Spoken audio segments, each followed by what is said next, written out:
В возрасте всего 4 недели малыш по кличке Уинстон пережил немало. Этого котенка выбросили из машины на ходу, и он получил серьезные травмы.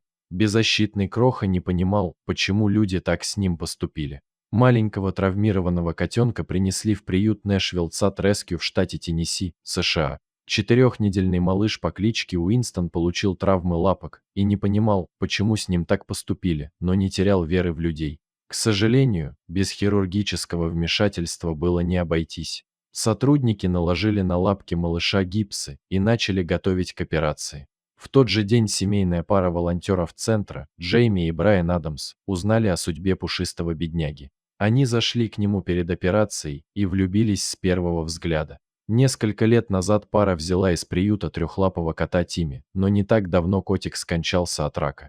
Ребята нуждались в ком-то, кто помог бы им справиться с потерей. Больше всего наши сердца затронула его сильная воля к жизни, а уже затем большие кошачьи глаза и взъерошенная шерстка, рассказывает Джейми.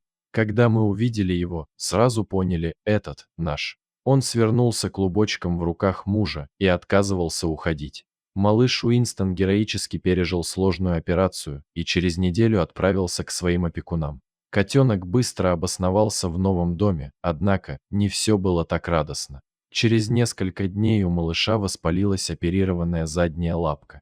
Ребята отвезли Кроху к ветеринарам, и, к сожалению, они уже не смогли спасти лапку, ее пришлось ампутировать, чтобы спасти жизнь Уинстона. Меня успокаивало то, что он жив и здоров, а значит, все будет хорошо, продолжает Джейми. После операции Уинстон потерял одну лапку, но не потерял стойкость духа, храбрость и любовь к жизни. Бойкий малыш быстро восстановился и научился жить с тремя лапами, как самый нормальный котенок. Кроме того, после всего пройденного Джейми и Брайан твердо решили оставить малыша у себя навсегда.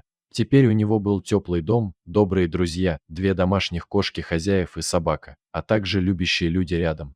За последующие пару недель Уинстон по-настоящему расцвел. Да, он потерял лапку, но этот недостаток абсолютно не мешает ему жить полной жизнью и радоваться каждому дню. Он пережил 3 сложных операции, когда ему не было и месяца. Он как будто вернулся с того света. У него нет лапки, но это его не беспокоит, он носится как сумасшедший, говорит хозяйка. Сейчас у Уинстона прекрасное здоровье, и он счастлив рядом с новой семьей. Этот сильный мальчик определенно заслужил это счастье. Нам очень повезло, что Уинстон стал частью нашей семьи, говорит хозяйка.